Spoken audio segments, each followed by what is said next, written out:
وعلیکم ورحمۃ اللہ وبرکاتہ۔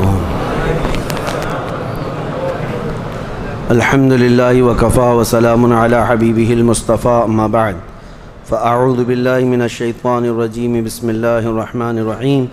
ان اللہ وملائکتہ یصلون علی النبی یا ایہا الذین آمنوا صلوا علیہ وسلموا تسلیما۔ اللہم صل علی سیدنا محمد معدن الجود والکرم وآلہ واصحابہ الکرام وابنہ الکریم وبارک وسلم صلاة دائمة ابدا۔ بحمدہ تعالی و بکرم مصطفیٰ صلی اللہ علیہ وسلم آج قرآن عظیم کے 23 پارے مکمل ہو چکے ہیں۔ اللہ کریم بقیہ قرآن عظیم کے حصے کو صحیح تجوید سے پڑھنے اور آپ کو سماعت کرنے کی توفیق عطا فرمائے۔ دیکھتے دیکھتے قرآن کا آخری حصہ آ چکا ہے، محض 7 پارے اور تلاوت کے رہ گئے۔ اللہ ہمیشہ ہمیں قرآن کے ساتھ لگائے رکھے۔ آج ہم نے سورہ یاسین کی تلاوت کی ہے، سورہ صافات، سورہ صاد، سورہ زمر۔ اس میں سورہ یاسین کے متعلق تقریباً مومنین جانتے ہیں کہ آج ہم نے وہ سورہ تلاوت کی کہ اللہ کے رسول صلی اللہ علیہ وسلم ارشاد فرماتے ہیں لِكُلِّ شَيْءٍ قَلْبٌ وَقَلْبُ الْقُرْآنِ یاسین۔ ہر چیز کا ایک دل ہوا کرتا ہے اور قرآن کا دل سورہ یاسین ہے، یعنی دل ہے۔ اب دل کی کیا حیثیت ہوتی ہے کسی بھی چیز میں آپ کو اچھی طرح سے معلوم ہے۔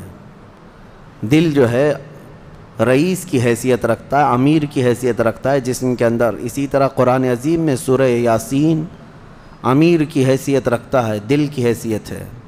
اس کے پڑھنے کے جو فضائل آئے ہیں وہ بہت سارے ہیں۔ مرقات المفاتیح شرح مشکات میں یہ روایت ہے، فرمایا حضرت انس رضی اللہ تعالیٰ عنہ سے روایت ہے کہ رسول کریم صلی اللہ تعالیٰ علیہ وسلم نے ارشاد فرمایا ہر چیز کا ایک دل ہوتا ہے اور قرآن کا دل سورہ یاسین ہے۔ اور حضرت عطا بن ابی رباح رضی اللہ تعالیٰ عنہ ایک مشہور جلیل القدر تابعی ہیں، وہ فرماتے ہیں کہ رسول کریم صلی اللہ تعالیٰ علیہ وسلم سے ہم تک یہ خبر پہنچی ہے کہ جس نے سورہ یاسین ایک بار پڑھا اسے 10 بار پورا قرآن ختم کرنے کا ثواب دیا جاتا ہے، یاسین پاک کے سلسلے میں فرمایا گیا۔ اور اس کے علاوہ حضرت معقل بن یسار رضی اللہ تعالیٰ عنہ یہ بھی روایت کرتے ہیں کہ نبی پاک صلی اللہ تعالیٰ علیہ وسلم نے ارشاد فرمایا کہ جس نے صرف اللہ کی رضا کے لیے سورہ یاسین شریف پڑھی، اللہ تعالیٰ اس کے شروع کے گناہ صغیرہ اور کبیرہ معاف فرما دیتا ہے۔ صرف اللہ کی رضا کے لیے سورہ یاسین پڑھیں۔ اس کی فضیلتوں میں تو بہت ساری چیزیں ہیں۔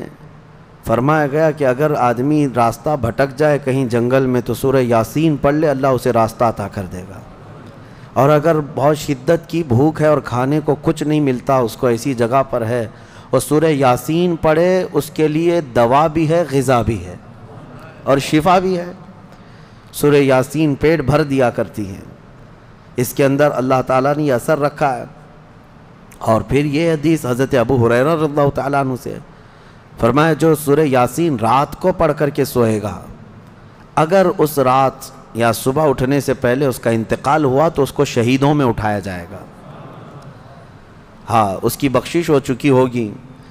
اور پھر یہ نبی پاک صلی اللہ تعالیٰ علیہ وسلم نے بھی ارشاد فرمایا، حضرت معقل بن یسار سے یہ بھی روایت ہے کہ حضور نے فرمایا اس کو اپنے مردوں کے قریب پڑھا کرو، یعنی جو شخص انتقال کے قریب آ چکا، نزع کا وقت ہے، سکرات کا وقت جس کو کہتے ہیں، ایسے وقت میں اس کے سرہانے کے پاس بیٹھ کر سورہ یاسین کی تلاوت کریں۔ یہ روایت کئی احادیث میں ہے، امام احمد نے، حضرت یہ ابو داؤد نے، نسائی نے، ابن ماجہ نے، سب نے اس کو روایت کیا۔ اور یہ فرمایا گیا ہے کہ جو سورہ یاسین کی تلاوت ہوتی ہے قریب الموت شخص کے پاس، تو اس کے روح نکلنے کی تکلیف میں اللہ آسانی فرما دیتا ہے، تخفیف ہو جاتی ہے۔ ایک عجیب و غریب حکایت ملتی ہے، امام احمد بن حنبل رضی اللہ تعالیٰ عنہ مشہور اماموں میں سے ایک ہے، محدث جلیل جن کو 5 لاکھ حدیثیں یاد تھیں۔ آپ کی طرف سے یہ بات منسوب ہے، اور فرمایا آپ نے کہ آپ کا آخری وقت تھا، لوگ عیادت کے لیے آ گئے، تیمارداری بھی ہوتی رہی، آخری وقت تھا، نزا کا وقت تھا۔ اور ایک بات میں آپ کو بتا دوں، جو نزا میں جاتا ہے پھر وہ واپس نہیں پلٹتا، لیکن اللہ تعالیٰ جسے چاہے موت کے منہ سے بھی نکالے اور قبر سے بھی زندہ کرے۔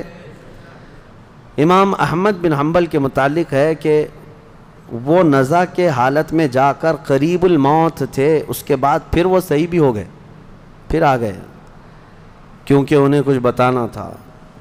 کہا کہ میری روح نکلنے کے قریب تھی، نزا کا وقت تھا، شدت کا درد تھا، ایسا درد کہ مکھی بیٹھے تو لگتا پہاڑ بیٹھا ہوا ہے، ایسی تکلیف۔ فرماتے ہیں اسی اثنا میرے پاس ابلیس آیا اور پانی لے کر کے آیا، مجھے ایک بوند پانی بھی ایک ندی کے برابر لگتا، اور وہ کہتا احمد بن حنبل میری طرف دیکھو، میں میٹھا پانی لایا ہوں، زندگی بھر تم جس کی عبادت کرتے تھے اس نے تو تم کو تکلیف میں چھوڑ دیا، لیکن میں تمہیں تکلیف میں نہیں چھوڑوں گا، تم نے مجھے پہچانا ہی نہیں، میں اصل بندوں کی دیکھ بھال کرتا ہوں۔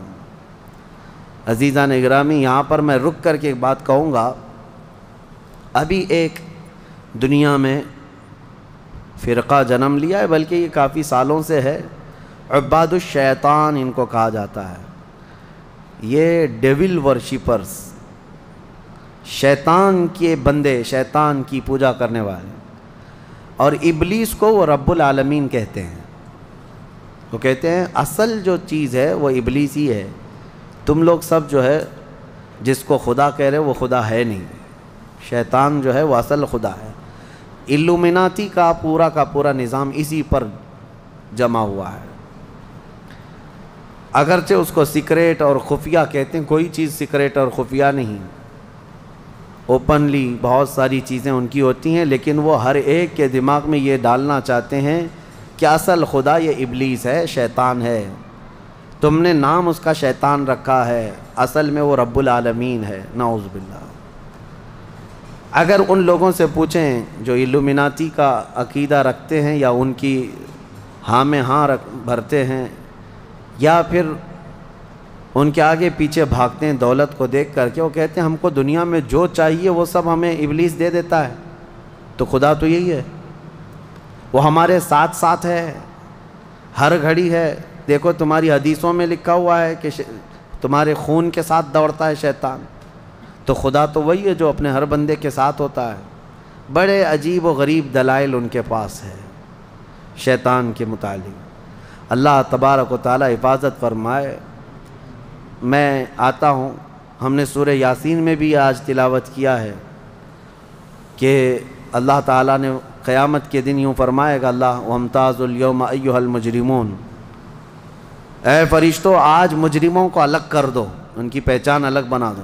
الم اعہد الیکم یا بنی آدم اللہ تعبدوا الشیطان، اے آدم کی اولاد کیا میں نے تم سے عہد نہیں لیا تھا کہ تم شیطان کی عبادت نہیں کرو گے؟ وَأَنِ اعْبُدُونِي، اور میری عبادت کرو گے، ھذا صراط مستقیم، یہ سیدھا راستہ ہے۔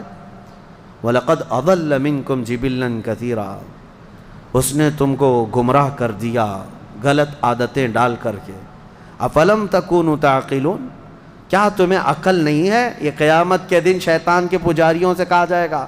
اب پھر رب تعالیٰ فرماتا ہے هَذِهِ جَهَنَّمُ الَّتِي كُنْتُمْ تُوعَدُونَ اصْلَوْهَا، یہ وہی دوزخ ہے جس کا تم سے وعدہ کیا گیا تھا، ڈالو ان کو اس میں۔ پھر اللہ تعالیٰ فرماتا ہے الْيَوْمَ نَخْتِمُ عَلَىٰ أَفْوَاهِهِمْ، آج ہم تمہارے منہ پر مہر لگا دیں گے، مہر لگا دی جائے گی۔ تُكَلِّمُنَا أَيْدِيهِمْ وَتَشْهَدُ أَرْجُلُهُمْ بِمَا كَانُوا يَكْسِبُونَ، تمہارے ہاتھ ہم سے بات کریں گے، تمہارے پیر گواہی دیں گے تم کیا کیا کرتے تھے۔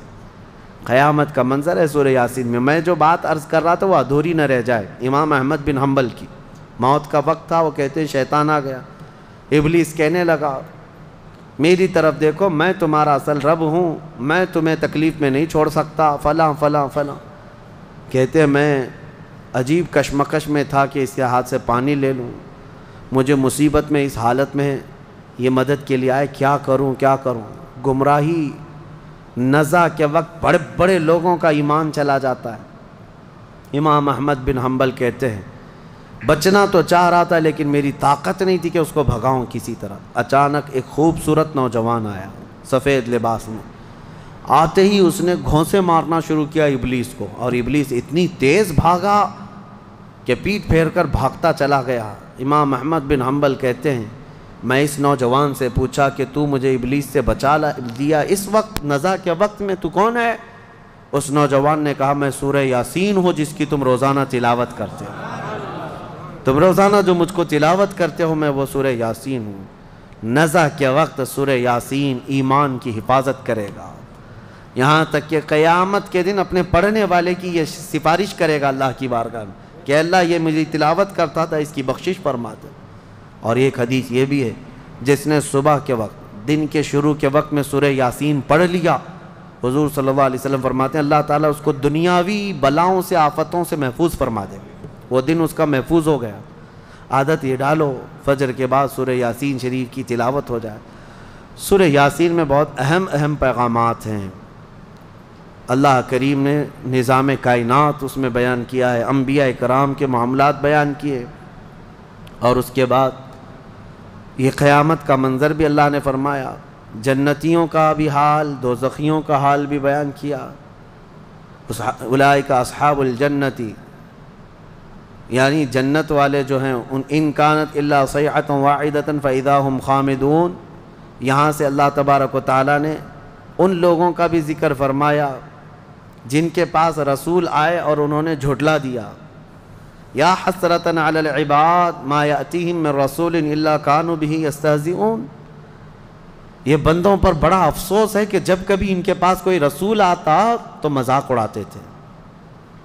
اور اللہ تعالیٰ فرماتا ہے وَكَمْ أَهْلَكْنَا قَبْلَهُمْ مِنَ الْقُرُونِ، حضرت سارہ اور حضرت ہاجرہ میں دونوں تو حضرت ابراہیم علیہ السلام کی بیویاں تھیں، لیکن جب حضرت ہاجرہ کو بیٹا ہو گیا اور حضرت سارہ کو نہیں ہوا، انسانی فطرت کا تقاضا ہے کچھ نہ کچھ باتیں دل میں آ جاتی ہیں، تو اللہ کا حکم ہوا اے ابراہیم تم اپنی بیوی ہاجرہ اور اپنے بیٹے اسماعیل کو لے اور مکہ مکرمہ چلے جاؤ۔ مکہ میں کوئی آبادی نہیں تھی، یہ حضرت ابراہیم علیہ السلام فلسطین میں رہتے تھے، اس وقت مصر تھا۔ جب مکہ مکرمہ میں آئے، خانہ کعبہ کے قریب حضرت ہاجرہ حضرت اسماعیل کو چھوڑ دیا، کچھ زیادہ راہ جو ساتھ میں تھا وہ کھانا توشہ دے دیا اور کہا مجھے اللہ کا حکم ہے میں جا رہا ہوں۔ واپس چلے گئے اپنی بیوی اور چھوٹے 6 مہینے کے بچے کو۔ یہی تو یادگاریں ہیں حضرت ہاجرہ کے پاس، جب کھانا پانی سب ختم ہوا تو وہ اپنے بیٹے کی پیاس کے لیے پانی ڈھونڈنے نکلیں، پھر صفا مروہ پہاڑیوں پر دوڑتی رہیں 7 چکر، پھر اسماعیل علیہ السلام کے قدموں کے نیچے سے زمزم پانی کا یہ چشمہ نکلا، اور یہ جو تاریخ ہے۔ اس کے بعد پھر حضرت ابراہیم علیہ السلام لوٹ آئے جب اسماعیل علیہ السلام جوان ہو چکے تھے۔ اب اللہ تعالیٰ نے حکم فرمایا اے ابراہیم تم اپنے بیٹے کی قربانی دے دو۔ ایک تو 100 سال کے بعد بیٹا دیا گیا ہے، لیکن اللہ تعالیٰ فرماتا ہے کہ تم اس کو اللہ کی راہ میں قربان کر دو۔ نبی کا خواب سچا خواب ہوتا ہے، عام لوگوں کی طرح نہیں۔ اسماعیل علیہ السلام کو انہوں نے بلایا، وہ پورا واقعہ اللہ نے اس میں ذکر فرمایا۔ ارشاد فرماتے ہیں انی ارا فی المنام انی اذبحک، بیٹا میں نے خواب میں دیکھا ہے کہ میں تجھے ذبح کر رہا ہوں، اللہ کے نام پر قربان کرنا ہے۔ فانظر ماذا تری، بتا کیا کرنا چاہیے۔ مشورہ ہے باپ کس سے؟ بیٹے سے۔ قال یا ابت افعل ما تؤمر ستجدنی انشاء اللہ من الصابرین۔ اسماعیل علیہ السلام چھوٹے ہیں اور عرض کرتے ہیں ابا جان آپ کو جس چیز کا حکم دیا گیا ہے وہ کر گزریے، انشاءاللہ آپ مجھے صبر کرنے والا پائیں گے۔ بیٹا یہ نہیں ہے کہ بھاگ جائے کہ باپ میرا چھری لے کے بیٹھا ہے، اللہ کے نبی۔ اور اس کے بعد لے کر کے چلے حضرت ابراہیم علیہ السلام۔ پہلے تو یہ روایت میں ہے کہ انہوں نے 100 اونٹ ذبح کی ہے اس خواب کے لیے، دوسرے دن بھی 100 اونٹ ذبح کیے، پھر یہی حکم آیا تو تیسرے دن اسماعیل علیہ السلام کو لے کر کے آئے مینا کی وادیوں کے پاس، اور وہاں جب پہنچنے لگے حضرت ہاجرہ بھی تھیں پیچھے پیچھے۔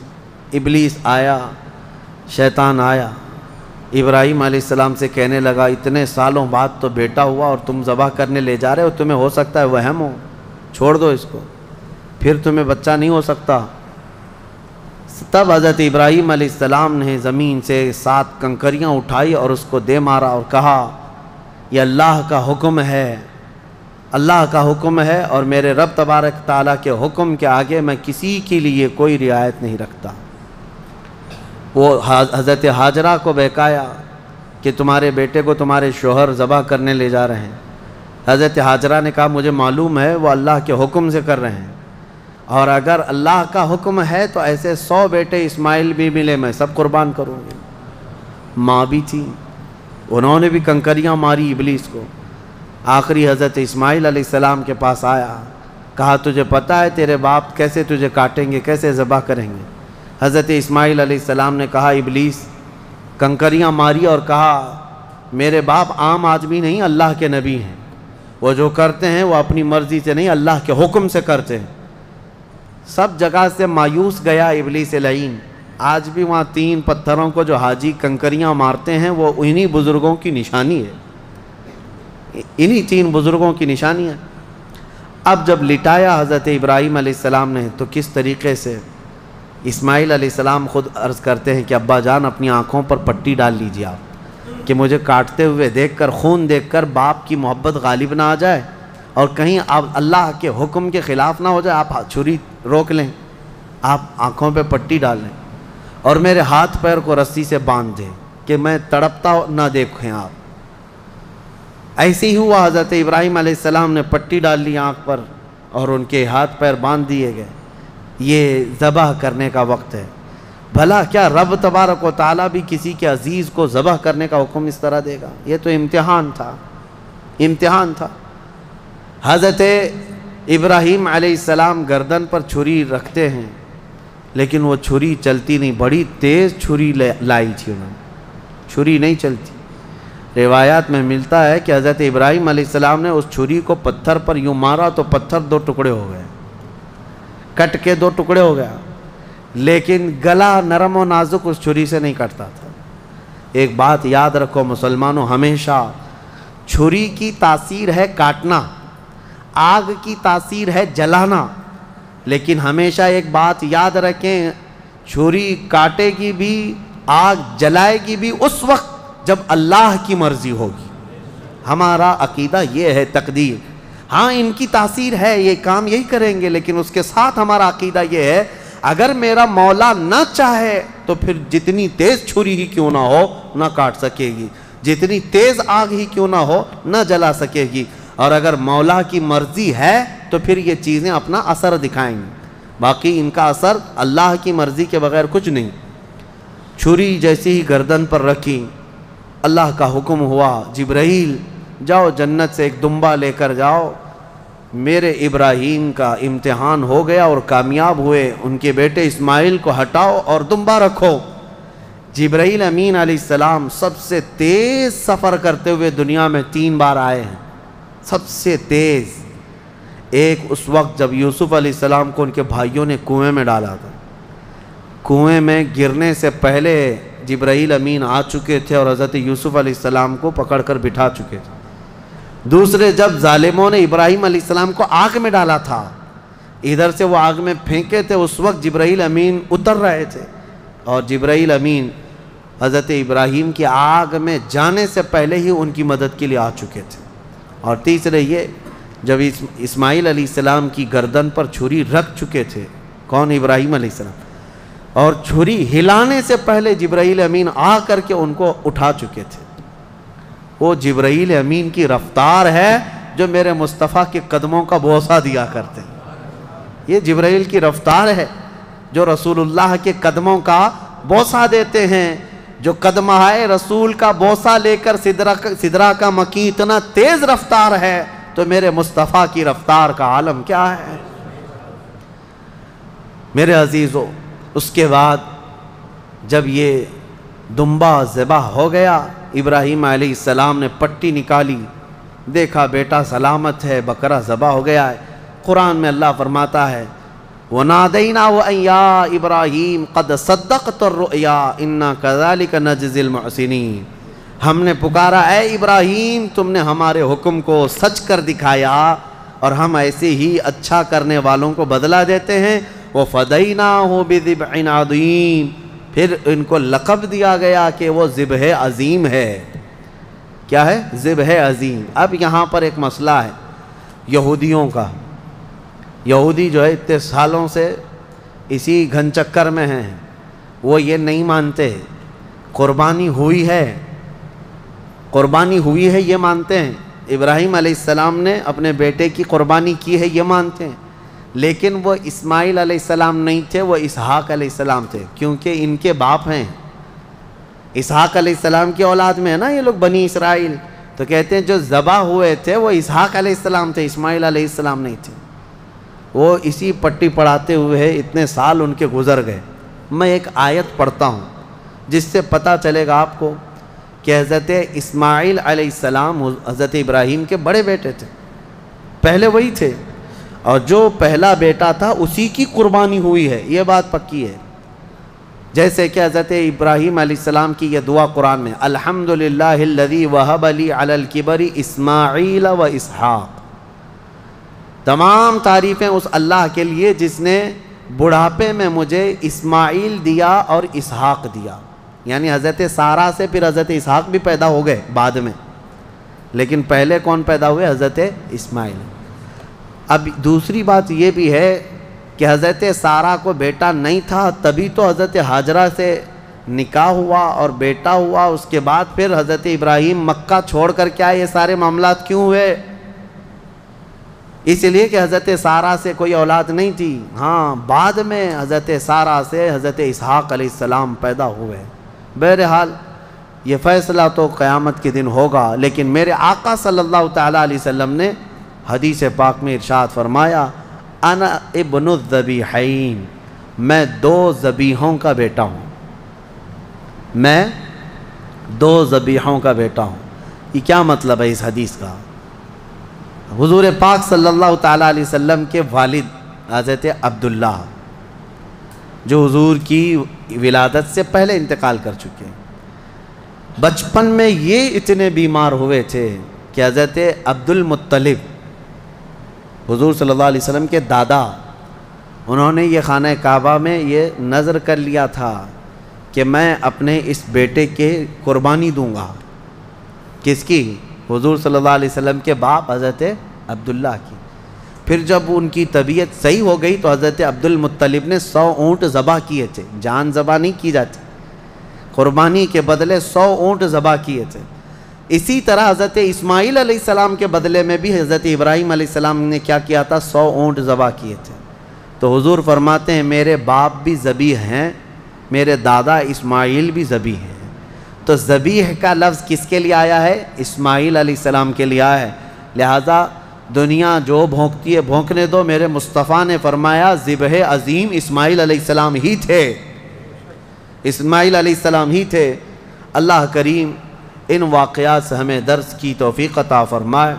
وہاں پر حضرت اسماعیل علیہ السلام کی ان آداب کو دیکھ کر شاعر نے بہت اچھے انداز میں کہا ہے کہ یہ مکتب کی کرامت تھی کہ فیضان نبوت تھا، سکھائے کس نے اسماعیل کو آداب فرزندی۔ حضرت اسماعیل علیہ السلام نے چوں چرا تک نہیں کہا تھا کہ کیوں لے جا رہے ہیں، کیا کرنا ہے، کچھ نہیں، وہ گھر کی تربیت تھی حضرت ابراہیم علیہ السلام کی۔ اتنا ہی نہیں، یہ دونوں نبیوں کے ساتھ بڑی آزمائشیں ہوئی ہیں، بہت سارے امتحانات ہوئے ہیں، ان کو وطن چھوڑنا پڑا ہے، ان کو آگ میں ڈالا گیا ہے، ان کی اولاد کی قربانی بھی ہوئی ہے، اور اس کے علاوہ حضرت اسماعیل علیہ السلام کی جب شادی ہوئی تب بھی ایک بڑی آزمائش ہوئی ہے۔ وہ کسی اور موقع پر عرض کروں گا کہ شادی کر کے جس عورت کے ساتھ رہ رہے تھے حضرت اسماعیل علیہ السلام، وہ بھی ایک قربانی ہے۔ ابھی اس ٹاپک سے ریلیٹڈ نہیں ہے، انشاءاللہ العزیز پھر کبھی عرض کرتا ہوں، لیکن ان دونوں نبیوں کی زندگیاں بڑی قربانیوں سے گزری ہیں، بڑی قربانیوں سے، لیکن ہر چیز میں یہ ثابت قدم رہے۔ سورہ صاد آج ہم نے جو تلاوت کیا اس میں مختصر سی بات رہ جائے گی ورنہ تفسیر میں، کیونکہ بہت ہی مشہور و معروف واقعہ حضرت سیدنا ایوب علیہ السلام کا اس میں بیان کیا گیا ہے۔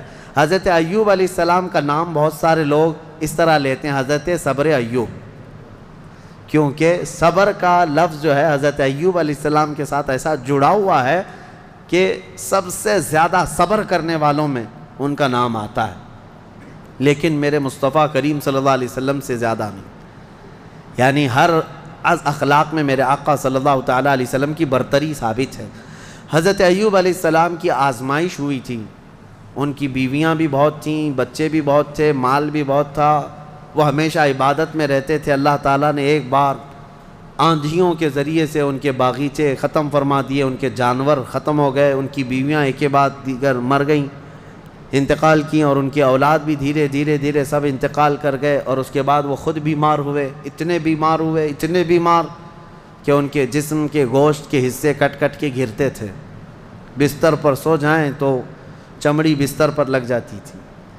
اور اس کے بعد ایک بیوی، ان کی بی بی رحمت، حضرت جمیلہ بھی ان کو کہا گیا بی بی رحمت، ان کے علاوہ کوئی ساتھ میں نہ تھا۔ وہ وقت بھی آیا جب ان کی زبان بھی کٹ گئی تھی جس سے وہ ذکر کرتے تھے، زبان کٹ گئی حضرت ایوب علیہ السلام کی۔ تب انہوں نے ایک عرض کیا تھا اللہ کی بارگاہ میں، ربی انی مسنی الضر وانت ارحم الراحمین، یہ ایوب علیہ السلام کی دعا ہے، اے اللہ مجھے تکلیف پہنچی ہے لیکن تو ارحم الراحمین ہے۔ اللہ فرماتا ہے اس کے بعد ہوا کیا سنو، ایک اور چیز ہوئی تھی، حضرت بی بی رحمت بازار گئی تھیں، علاج ڈھونڈتے ہی رہتی تھی روزانہ، وہ بڑی وفادار خاتون تھی، وفا شعار اپنے شوہر کی۔ بازار میں ایک حکیم صاحب دوا بیچ رہے تھے، میرے پاس ہر بیماری کی دوا ہے، یہ چلی گئیں، کہا کہ میرے شوہر ایسے ایسے بیمار ہیں، ان کی تکلیف فلاں ہے۔ وہ حکیم صاحب نے کہا میں تو چٹکی میں حل کر دوں گا، آسانی سے تمہارے شوہر صحیح ہو جائیں گے۔ کہا کیا کرنا ہوگا؟ کہا صحیح ہو جانے کے بعد مجھے ایک سجدہ کرنا ہوگا، اور کچھ بھی نہیں۔ وہ ابلیس لعین تھا۔ خواتین، عورتیں یہ بڑی بھاؤک ہوتی ہیں، جذباتی ہوتی ہیں، ان کو اپنی فیملی سے لگاؤ ایسا ہوتا ہے، اسی لیے آج باباؤں کے چکر بھی سب سے زیادہ عورتیں ہی لگاتی ہیں۔ صحیح میں کہہ رہا ہوں کہ عورتیں جانا بند کر دیں تو باباؤں کی دکانیں بند ہو جائیں، نہیں چلیں گی دکانیں، کیونکہ اور ایڈورٹائز بھی میں دیکھتا ہوں، بابا لوگ دوسرے کسی عمل کا ایڈورٹائز کرتے ہی نہیں، پیپر میں بھی ایڈورٹائز آتا ہے تو سب سے زیادہ یہی ہے کہ مرد کو مٹھی میں کیسے رکھنا ہے، یہ اٹریکٹیو عمل ہے، کیونکہ ہر عورت آئے گی اور ہر عورت کو یہ چاہیے کہ شوہر میرا مٹھی میں رہے۔ اور پھر دوسرا عمل یہ بھی ہے کہ کیسے شوہر اپنی بیوی سے دور ہو جائے، یہ شوہر کی اماں ساس کا عمل ہے، اس کو بھی یہی چاہیے۔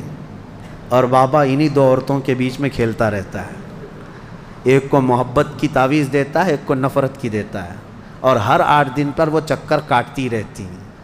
عورتوں کے جذبات کمزور بھی ہیں، کمزور ہیں، ان کا بچہ بیمار ہو جائے تو یہ نہیں دیکھتی کہ کس کے پاس جانا ہے، جس نے بھی تھوڑا مشورہ دے دیا یہاں جاؤ چلی جائیں گی۔ ایسا نہ ہو، ایمان والی خواتین بنو، ورنہ تم میں اور بھینس میں کوئی فرق نہیں، بھینس ہر جگہ منہ ڈال دیتی ہے، اس کو یہ نہیں پتہ ہوتا ہے کہ کس چیز کو وہ کھا رہی ہے۔ بچہ تمہارا ہے یقیناً۔ بعض عورتیں وہ بھی ہیں جو اپنے بچوں کی صحت کے لیے کبھی کسی درخت کو جا کر کے ناڑا باندھ کر کے آ گئیں، کہیں تالا لگا کر کے آ گئیں، کہیں کسی پتھر پر تیل ڈال کر کے آ گئیں، سب کیا کیا ہوا ہے، یہ ہو بھی رہا ہے۔ کیوں؟ ان کو کوئی مشورہ دیتا ہے چلی جاتی ہیں۔ ایمان مضبوط رکھو، اللہ ہی شفا دینے والا ہے، اور جائز طریقے سے، حلال طریقے سے اگر کوئی چیز ملتی ہے تو بالکل علاج کرو، بالکل علاج کرو، ہم یہ نہیں کہتے، لیکن یہ نہیں کہ کسی نے مشورہ دے دیا تو اپنے بیٹے کو گائے کا پیشاب بھی پلا دیا، پیٹ درد صحیح ہو جاتا ہے تو آج وہ کنیا بابا کا پیشاب تو بکتا ہی رہتا ہے، تو بہت سارے لوگ اس میں بھی پریشان ہیں۔ پہلے تو ڈائریکٹ گائے کا لیتے تھے، اب پاکٹ میں آ رہا ہے تو لوگوں کو ایسا لگنے لگا کہ شاید اب کچھ اس میں اپ گریڈ ہو گیا ہے پیشاب، اور یہ صحیح میں دوا کا کام کرتا ہوگا، کیونکہ آج یہاں دیکھ رہے پوری دنیا ہنس رہی ہے، آپ ہی نہیں، پوری دنیا ہنس رہی ہے، پورا عرب، امریکہ، اور جس کی یہ اقتدا کرتے ہیں پیچھے بھاگتے ہیں، یورپ بھی ان پر ہنستا ہے کہ یہ گوبر اور پیشاب کے پیچھے کیسی ہے قوم. ہاں کبھی اس کو کوہ نور بتا دیں, کوئی کینسر کا علاج بتا دیں, کورونا کا علاج بتا دیں. عقل سے کچھ نہیں ہے. لیکن میں اپنی عورتوں سے کہنا چاہتا ہوں, تمہیں کوئی بھی اس طرح کا مشورہ دے تو بھاگ مت جانا. ابلیس یہاں پر الگ الگ لباس میں ہے, الگ الگ لباس میں ہے. ہزاروں رہزن ہیں لباس خضر میں. یہاں حضرت بی بی جمیلہ بی بی رحمت آئیں اپنے شوہر کے پاس, کہیں مبارک ہو تمہارا علاج مل گیا. ایک بڑے حکیم صاحب ہیں, وہ علاج کر دیں گے. حضرت ایوب علیہ السلام نے کہا ہمارے پاس اجرت دینے کے لیے تو کچھ ہے نہیں, کیا دیں گے؟ کہا کچھ نہیں دینا ہے, آپ صحیح ہو جائیں گے تو ان کو ایک سجدہ کرنا ہے. وہ حضرت ایوب علیہ السلام جلال میں آئے, بیماری کا عالم میں. کہا قسم خدا کی اگر میں صحیح ہو گیا تو تجھے 100 کوڑے ماروں گا, اس لیے کہ تو ابلیس کے پاس گئی تھی, حکیم کے پاس نہیں. انہوں نے قسم کھا لیا, اللہ کی قسم میں 100 کوڑے ماروں گا تجھے. اپنی بیوی کو انہوں نے توبہ کر لیا. اپنی بیوی, ان کی بیوی نے کہا مجھ سے غلطی ہو گئی, میں بھول گئی, آپ کی محبت میں دوڑی. یقیناً وہ ابلیس تھا. پھر اللہ فرماتا ہے ہم نے ایوب کی دعا سن لی اور کہا ارکض برجلک ھذا, اپنا پیر زمین پر مارو اے ایوب. انہوں نے پیر زمین پر مارا تو وہاں سے ایک نالا, ایک چشمہ جاری ہو گیا پانی کا. اللہ نے فرمایا اس میں نہا لو, اس پانی سے. حکم ہوا تو جیسے ہی انہوں نے اس پانی میں غسل کیا ان کی ساری بیماری ختم ہو گئی. اور پھر ان کو حکم ہوا دوسرا پیر زمین پر مارو. صحت یابی کے ساتھ جب انہوں نے دوسرا پیر زمین پر مارا, اللہ نے ان کے جتنی اولاد, ان کی اہل و عیال جو بھی ختم ہوا تھا سب کو دوبارہ زندہ فرمایا, سب کو واپس لوٹایا. تم امتحان میں کامیاب ہو. آج کے پارے میں ہم نے امتحانات ہی پڑھا ہے, اس کے بعد پوری نعمتیں. بلکہ اللہ فرماتا ہے جتنا ان کے پاس تھا مثلہم, اتنا ہی ہم نے اور ان کو بڑھا کر کے دیا, سب اپنی جگہ پر. لیکن ایوب علیہ السلام اپنی قسم کے لیے بیٹھے تھے تیار کہ 100 کوڑے تو مارنا ہے ابھی. حالانکہ اتنی وفادار خاتون کے سب دور ہو گئے تھے لیکن بیوی دور نہیں ہوئی. لیکن اللہ کا حکم اپنی جگہ پر. وہ نبی ہیں, عام لوگوں کی طرح نہیں کہ تمہاری طرح صبح سے شام تک ماں کی قسم باپ کی قسم کرتے رہے. اللہ کے نبی کی زبان سے نکلی ہوئے الفاظ ہیں, ان کے جھوٹ کا شائبہ بھی نہیں ہوتا. لیکن رب ذوالجلال کو رحم آیا, کہا میرے بندے کی بیوی اتنی خدمت کرتی رہی, اب اس کو 100 کوڑے مارے گا تو یہ مر جائے گی. اللہ نے فرمایا جبرائیل کو جائے, جبرائیل جاؤ ایک جھاڑو لے جاؤ, جنت سے ایک جھاڑو لے جاؤ جس میں 100 کاڑیاں ہیں, 100 کاڑیاں, اور دے دو ایوب کو اور کہو اس سے ایک بار اپنی بیوی کو مارے, اس کی قسم پوری ہو جائے. اللہ نے فرمایا خذ بیدک ضغثا فاضرب به ولا تحنث, لو اس جھاڑو کو. حضرت ایوب علیہ السلام نے وہ جھاڑو لے کر کے ایک بار مارا. اور پھر اللہ نے فرمایا اب تمہاری قسم کا کفارہ نہیں, تم نے جو قسم کھایا تھا وہ قسم پوری ہو گئی. لیکن اللہ کے نبی نے قسم پوری کی. آپ کے لیے ایسا نہیں ہے, آپ نے اگر اپنی بیوی کے لیے ایسی قسم کھائی تو جھاڑو مت اٹھاؤ. ہاں کیونکہ وہ اللہ کا حکم تھا قرآن میں. تم نے اگر کوڑے کی قسم کھائی تو کوڑا بعد میں پڑے گا, پولیس پہلے آئے گی. ویسی قسم کھاؤ بھی مت, اس لیے کہ ایسی اجازت بھی نہیں ہے, ایسی اجازت بھی نہیں ہے. بہرحال اللہ تبارک و تعالیٰ خوشحالیاں عطا فرمائے. رب کریم ہمیں قرآن عظیم کی تفسیر اور اس کے مفاہیم سے عمل کرنے کی توفیق عطا فرمائے. وآخر دعوانا ان الحمد للہ رب العالمین.